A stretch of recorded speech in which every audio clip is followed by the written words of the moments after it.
Hi everybody, it's Oksana. This is going to be my video on the new Makeup Geek eyeshadows that just came out that are the Duochrome eyeshadows. And I'm very excited because they're so pretty. It was a little bit of an impulse buy because I typically just buy my mineral makeup and just press my mineral eyeshadows myself, like from Silk Naturals, things like that. But Makeup Geek is like the one company that I do have some pressed eyeshadows from. Makeup Geek and Bare Minerals really are the only two, I think. And their foiled eyeshadows are so pretty. I couldn't resist trying them back when they came out, and I love them. That's what I'm looking at right now. Actually, this is my little Z palette where I keep everything, and so a lot of these are their foiled eyeshadows, and then here's the duochrome ones. And when these ones came out, I didn't even know that they were coming, but then I saw something on their Instagram and I thought they're so pretty. They look a lot like the foiled ones. I wonder if they're the same, because the foiled ones are very special. They got this like interesting consistency and texture. They're like so creamy. It's like applying an eyeshadow foiled, which is probably why they're called that. So anyways, I got 5 colors of the new shadows, and they are different. They're more of like your typical powder eyeshadow. They're not like the foiled eyeshadows at all, and they're not supposed to be, but they just kind of looked at it in the pictures, and I just, couldn't help picking up a few. They are cheaper. They're $6 like their standard eyeshadows and not $9 like the foiled. And one of them in particular, and I do have that one on today, I have it all over my lid. It's like a gold color. It's called Voltage.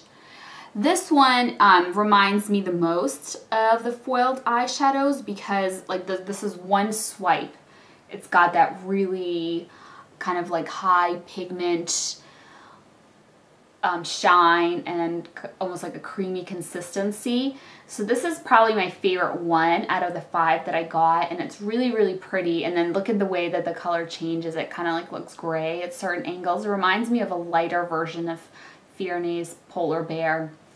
So this is really pretty, this Voltage color. And then the other 2 colors that I'm wearing are Ritzy. And I do like this one. I think this one is really pretty. It's a green color, and it has a little bit of kind of like a reddish brown undertone. So this is Ritzy in the container, and then here it is swatched. You can see that. That one's really pretty. And I kind of have that everywhere. I have a little bit on my lid. I'll zoom in a second. And then I have a little bit in my crease, because what I tried to do originally is I tried to apply this color called Havoc, which looks really cool, but when I put it in my crease and I blended it, I lost a lot of the green that it has, and that's why I ended up putting Ritzy everywhere on top. So here's Havoc.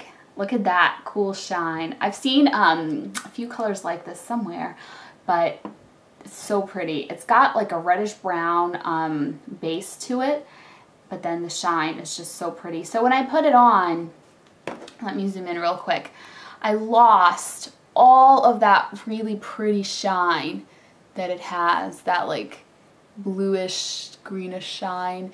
Once you blend it, it just blends it all away. So that's why I tried to put Ritzy on top to try to bring a little bit more green back into my look, because it was ending up looking, not green at all actually.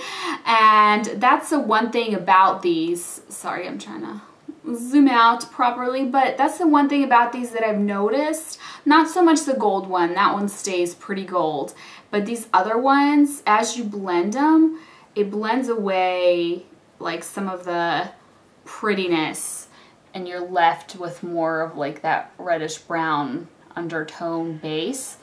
And I don't mean that as a bad thing, I just mean it, be more careful if you want this color to show up exactly like it looks in the pan. Just like pat it on a little bit, and don't put it in your crease and blend it all out, but then maybe do another color and then take this and just gently like pat it on to get that effect and that look. And then this purple one is the fourth color I got, and it is called Blacklight, and this is really pretty. It's like that, oh, what was it called? Urban Decay had a color like this, and then a lot of companies did. It became like a really popular color. It's that purpley violet shiny color, and this one is really nice. This one and the yellow one, definitely my favorites in this group. And it doesn't blend away or anything, like you can just blend, and it doesn't, you still get that shine in that same color. So that one's really nice and really pretty. And then the last color is my least favorite. I was kind of the most underwhelmed by this one, and it's called Rockstar. And maybe this will look pretty on some people. Maybe it depends on your skin tone, but on me, it's just so sheer, and it's also kind of matte looking. So here it is here. It's like a gray. It's almost a matte gray with just a little bit of like a pink iridescence to it. I don't know if you can see that. So, I mean, it's kind of pretty. Like, I like the idea of a pinky gray, but I feel like at the same time, like, it's hard to see.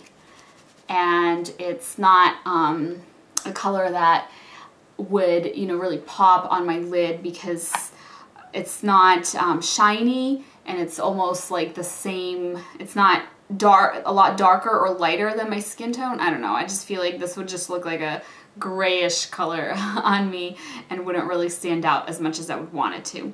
But that doesn't mean that it can't work for other people. So these are definitely really cool eyeshadows, and there's a lot more colors than this. I just kind of had to narrow down and stop myself from getting them all. But yeah, so that's it. And then let me talk about ingredients for a second, because that's what my channel is all about, you know, natural makeup. I typically wear mineral eyeshadows, which is what you see all here, and I have another full Z palette of all my pressed Silk Naturals and, you know, a few other brands eyeshadows. Makeup Geek is one of the most natural eyeshadows that you can get that are just kind of like the mainstream, like big brand that are pressed. Bare Minerals really is the only other one that's more natural that you can get, you know, pressed eyeshadows and palettes and stuff like that from without having to go to like an indie brand or having to go to like a loose powder eyeshadow. So the one thing that Makeup Geek uses that makes their eyeshadows a little bit, you know, questionable for some people is phenoxyethanol, which is a preservative. It's definitely safer than parabens, but it's not as natural as a few other options. So it really depends on you. There's some natural brands like Mineral Fusion, for example, that use phenoxyethanol.